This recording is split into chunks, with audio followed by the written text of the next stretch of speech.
ನಮಸ್ತೆ ಸರ್. ನಮಸ್ತೆ ಅಪ್ಪ, ಕೂತ್ಕೊಳ್ಳಪ್ಪ. ನಮ್ಮ ಊರಿಗೆ ಬಂದ ಹೊಸ ಡಾಕ್ಟರ್ ನೀವೇ ಏನ್ರಿ? ಮತ್ತು ಸರ್ಜನ್ ಅಂತಾರೆ ನೀವೇ ಏನ್ರಿ ಸರ್ಜನ್? ಮತ್ತು ಏನೋ ಪ್ಲಾಸ್ಟಿಕ್ ಸರ್ಜರಿ ಅಂತಾರಲ್ರಿ, ಅದನ್ನೆಲ್ಲ ಮಾಡ್ತೀರಿ ನೀವು?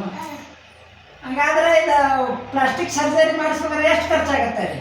1,00,000 ಪ್ಲಾಸ್ಟಿಕ್ ಸರ್ಜರಿಗೆ 1,00,000 ಖರ್ಚಾಗತ್ತೆ.